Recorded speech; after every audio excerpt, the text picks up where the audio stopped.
Абушкам дайым эле жанымда турат. Ал киши айдай албайт машинаны.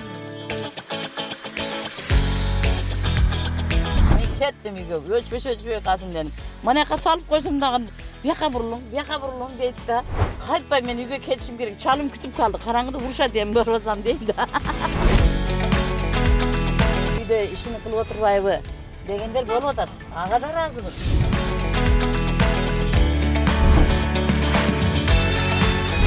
Жигиттер кыздарга гүл алып барат да, ошону жеткиргиңиз келип атат. жеткиргим келип атат. Саламатсыздар бардактуу көрүүчүлөр. Бүгүн биз 44 жылдан бери унаасын чимирилте айдаган Мөөркан апам менен маек курабыз.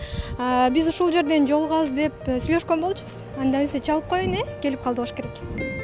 Бул жакта келип атат. Саламатсыз папа. Саламатчылык. Кандайсыз? Ден соолуктарыңыз жакшыбы? Жакшы, рахмат. Кардарларыңызды таштап келип калдыңыз. Таштап кетип калдым. 12-нчи микрорайонда болду эле, ошоктон алып келип, аяка бирөөнү жеткирип, бияка дагы бирөөнү алып келип калдым да. Жүрүңүз, анда эшикте аба ырайы сонун, сыртка чыгып маектешели, андан кийин ичине кирип машинаңыз менен тааныштырасыз да. Бүгүнкү күнүңүз жакшы эле башталды. Аябай жакшы башталды. Бүгүн биз сиз менен алгачкы машинага унааңызга отурган күндү эстеп маек куралы анда. Мөөркан апа, келиңиз, эми эң алгач качан унаага отургансыз, ошону эстеп айтып бериңизчи. Мен унага бир 15-16 жашымдан эле отуруп айдап жүргөм да. Агаларым келсе, туугандар келсе, ал мезгилде грузовой машина болчу. Анан мындай жеңил машина аз болчу да, анда-санда чыккан. Анан мен 10 класс бүткөндөн кийин атама Москвич подарка кылышкан. Жанагы улуу ата мекендик согушка катышкан үчүн ветеран деп. Жаңы чыккан Москвичти алып келип айдап калды эле агам. Анан ошону айдап жүрдүм көбүнчө. Бүгүнкү күнгө чейин канча машина алмаштырдыңыз? Бүгүнкү күнгө чейин 3 машина алмаштырдык го. 97-жылы BMW машина айдаганбыз. Аны балам экөөбүз анча балам айдачу, анан мен да айдап коюп жүрдүм. Балдарым уже ошол мезгилде чоңоюшуп калды. Анан 2007-жылы өзүмө атап Golf тройка машина алып беришкен. Жолдошум менен балдарым. Ошону айдап жүрдүм. Анан кийин буну 11-жылы алганбыз, Toyota Yaris'ти. 11-жылы балдарым алып беришти. Россиядан иштешип, өзүм да иштеп келдим Россиядан.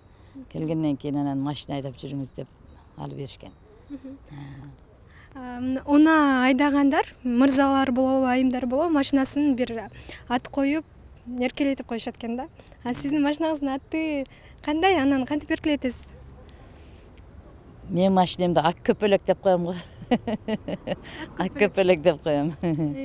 Машинам ушундай өзүм сүйлөшүп кетем да машина менен. Ушундай жакшы көрөм. Токтогон жерде, үйгө келгенде машинанын баллону жел чыкса дагы үйдө билинет да. Бузулса дагы ушу үйгө жакын жерде, үйдөн эле бузулганын байкап калабыз да. Менде мындай суроо пайда болду да. Эгерде сиздер той аштарга барып калсаңыздар, машинаңызды өзүңүз айдап, абушкаңызды жаныңызга отургуза аласызбы же андай убакта тескерисинче сиз жанында отуруп каласызбы абушкаңыздын? Абушкам дайым эле жанымда турат. Ал киши айдай албайт машинаны. Ал киши журналист өзү. Айдаганды үйрөнгөн эмес. Үйрөнгүн десек, мен үйрөнө албайт экем деп үйрөнбөй койду. Анан жаныма отуруп баратканда элдер кээде гаилер тосуп калганда дагы чочуп кетип, ооба сиз айдабай, апам айдап алганбы деп күлүшүп калган мезгил болгон. Келиңиз, анда унааңыз менен өзүңүз тааныштырыңызчы, ичине кирип алып. Кенен таанышабыз машинаңыз менен.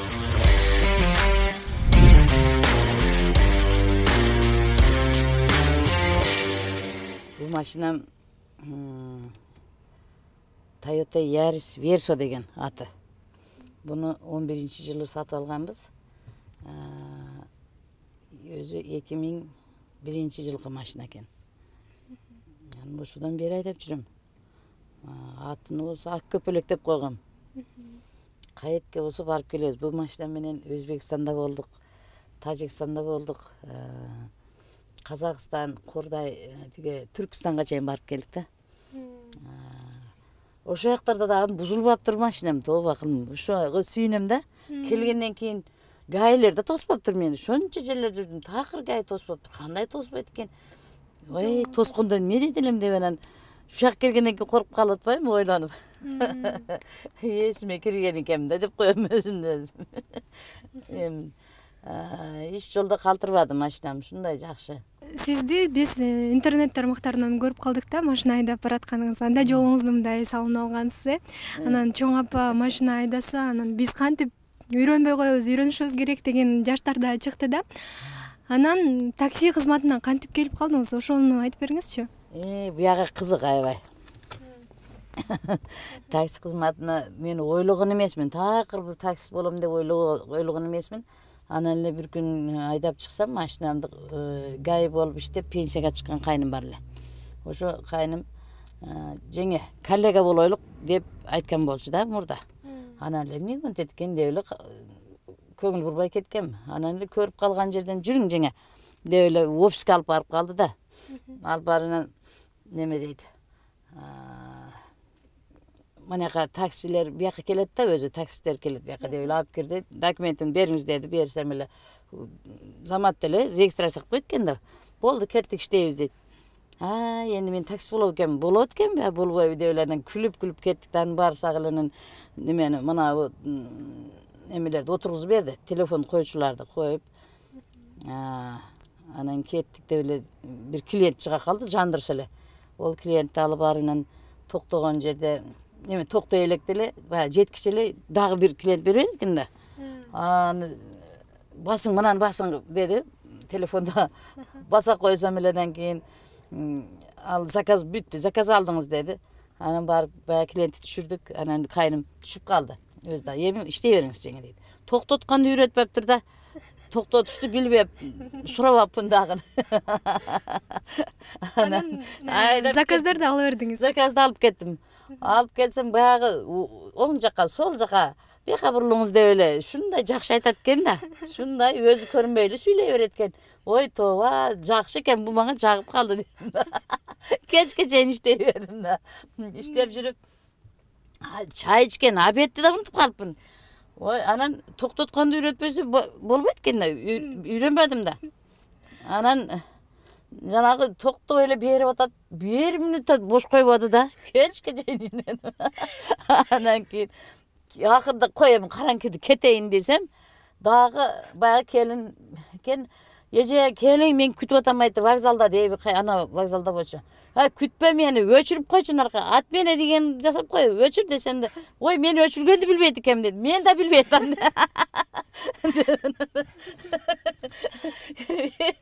Өчүрбөсөң билгенди, башка таксини чакырып бер деймин. Буну өчүрө албайт ана келиң дейт да.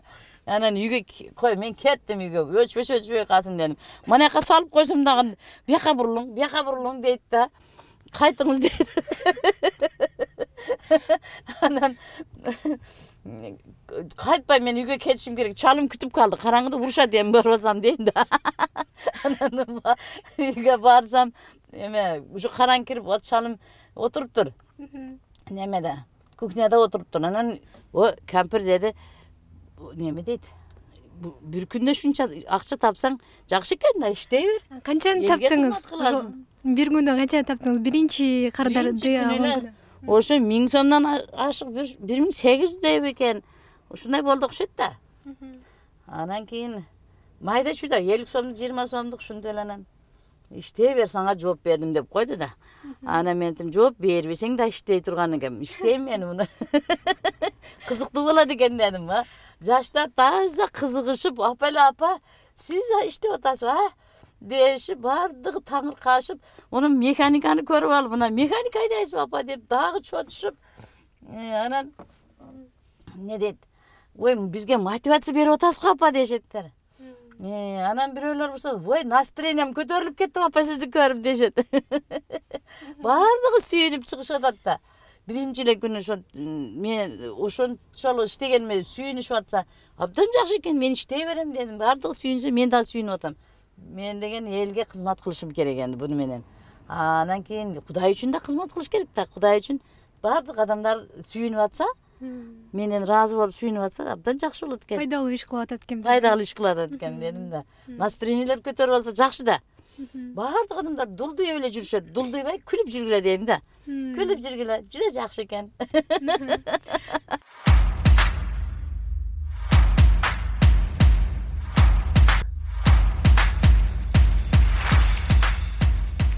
Апа, аябай кыйын мыкты айдаган айдоочу деле сөзсүз түрдө мындай жол эрежесин бузушу мүмкүн да.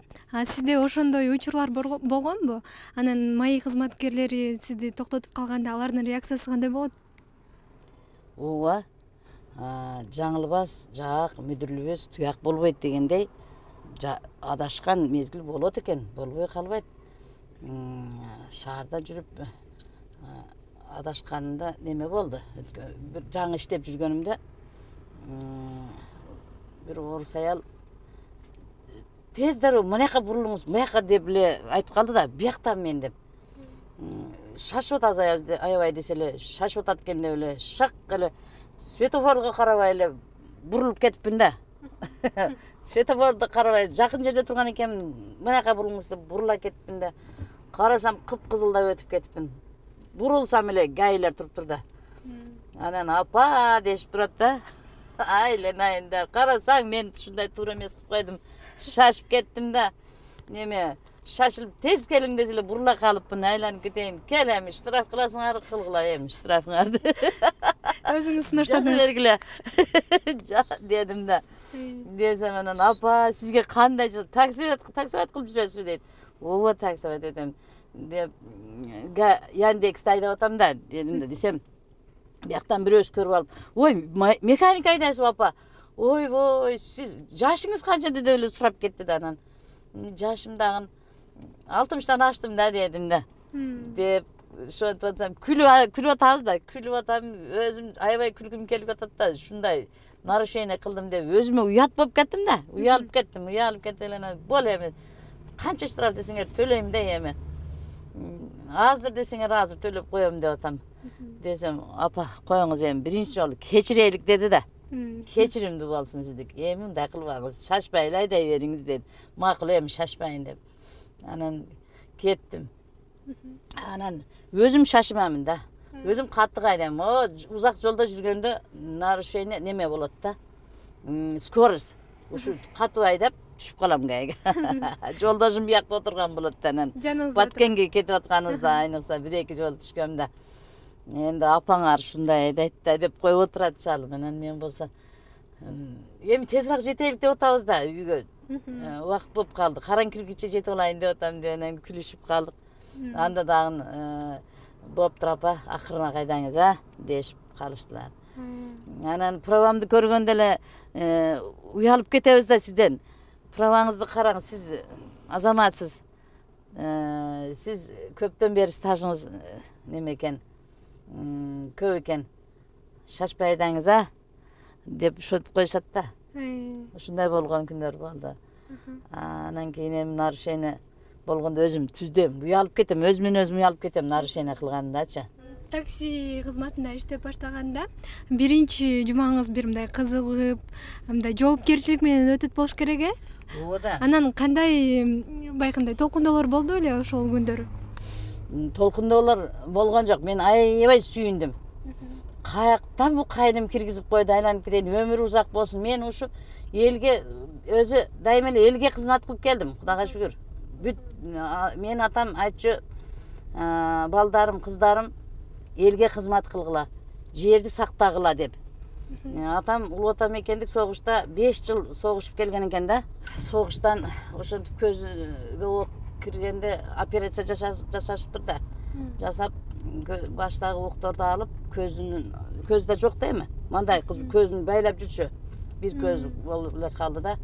Анан айтканда ошентип кыздарым, балдарым биз ушинтип согушка барып 5 жыл согушуп эл үчүн, жер үчүн жаныбызды берип келдик да мындай. Эми силер дагы бизге окшоп патриот болушуңар керек. Элибиз үчүн кызмат кылсак жакшы болот. Жерибизди сакташыбыз керек. Анан кийин жан дилиңер менен кызмат кылганда дагы дечү да. Азыр сиз айдап кетип баратсаңыз, сизди карап таң калып аткандарды көрдүк да. Анан ошондойлор көп болобу? Мисалы пробкадан турганда алар сизге балким сүйлөйт, не деп сүйлөшөт ошол? Аябай көп андайлар. Түшө калып келип учурашып, апа сиз азаматсыз деп колдорун көрсөтүп, сиз ушинтип иштеп жүрөсүзбү?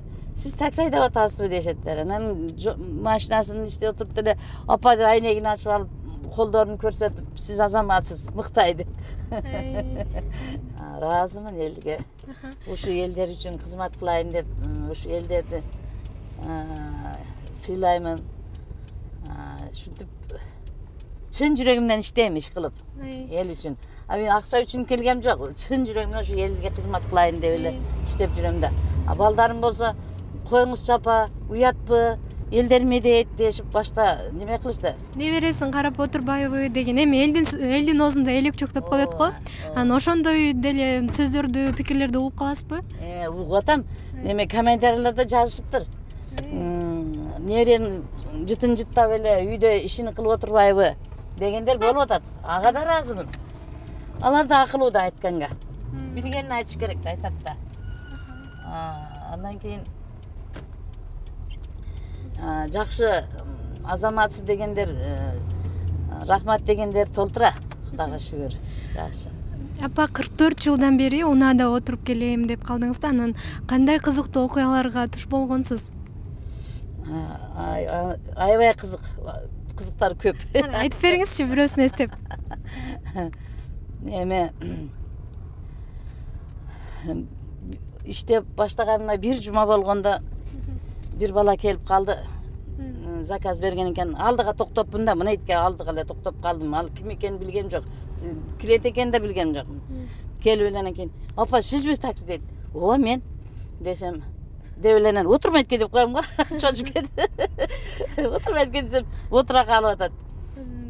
Таң калып карап атат да мени. Анан кийин отургандан кийин, "Апа, жашыңыз канча?" дейт. Жашты айттым. Анан кийин, "Сиз такси өтөп атасыз?" дейт. "Ооба, такси өтөп атам." "Кантип кирип калдыңыз?" деп сурап атат да. Сурагандан баягыдай айттым. Кайным киргизип койду да, ушинтип ойлогон жерден иштеп калдым. Мен мага жагып калып иштеп калдым, иштеп атам. Мен жакшы иштеймин дедим. Ответственный болуш, элдер үчүн кызмат жооп беришим керек да. Иштеп атам, мен жакшы иштеймин деп эле сүйлөп атам. Анан эле бир маалда мана көрүп калды скорость немени.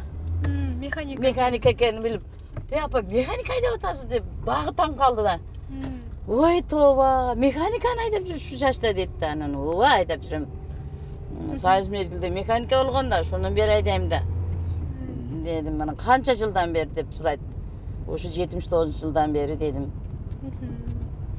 Анан барат, "Балдарыңыз билдиби? Чалыңыз барбы?" дейт. "Чалым бар." "Чалыңыз айдабайбы?" дейт. Айдашты билбейт дедиңиз. Чалым айдашты билбейт да. Журналист ар киши дедим. Анан айдашты билбейт. Только телевидениеге эле барып иштеп келет, болду. Анан башка үйдө да ашыкча иш кылбайт, только журналистканы кылат, машина айдабады дедим. Ошондо апа, бир күндө саат канчадан канчага чейин иштейсиз? Анан сыр болбосо канча табасыз? Ар кандай болуп калышы мүмкүн да. Эми көп болгондо канча, анан аз болгондо канча табасыз?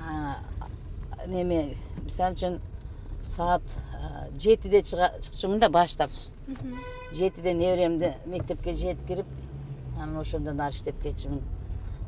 Анан ошентип 7-ге чейин, 7-ден 7-ге чейин, 7-ден 4-ге чейин иштеп, 4-тө мектептен чыкса алып кетип, ошентип иштеп жүрдүм. Ошо мезгилде 1000 сомдон, 1,5 сомдон иштеп жүрдүм.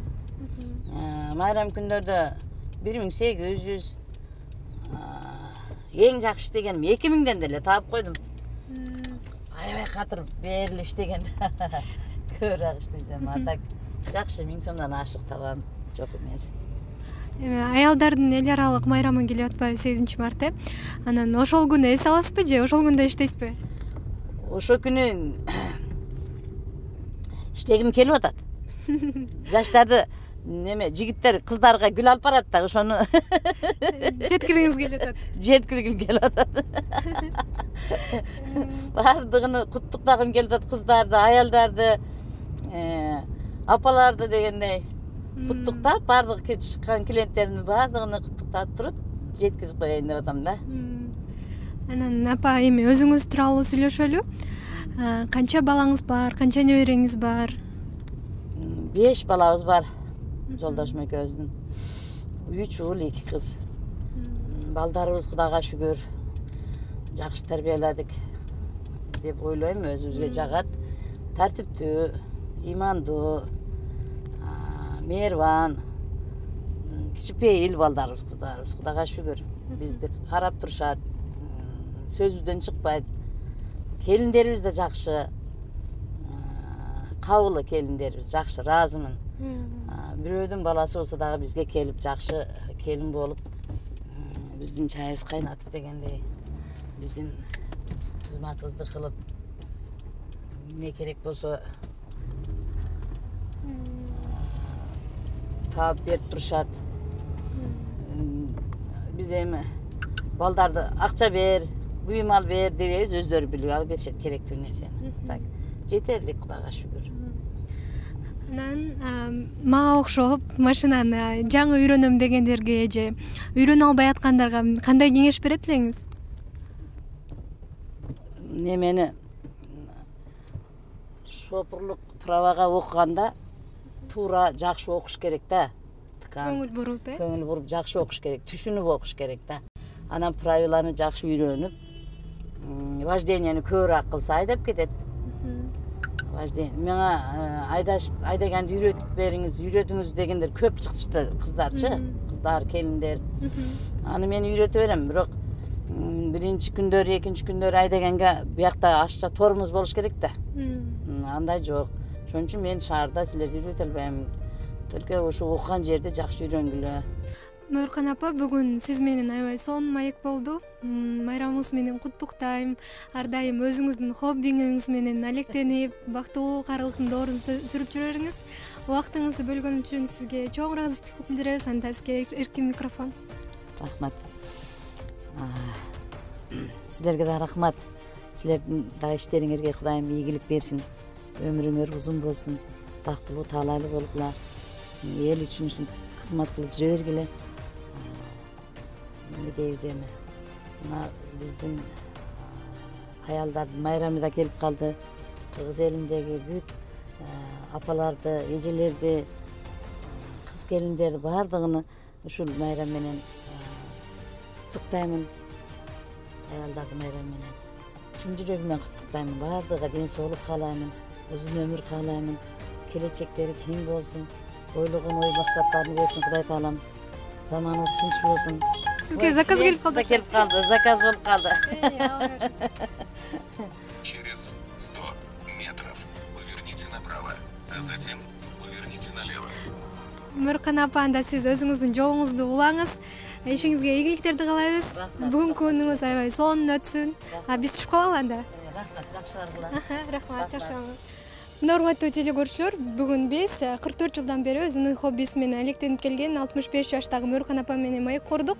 Баарыбызга сонун мотивация болду деген ишеничтебиз. Ал эми жалпы айымдардын 8 март эл аралык айымдардын күнү менен куттуктайбыз. Майрамыңыздар менен.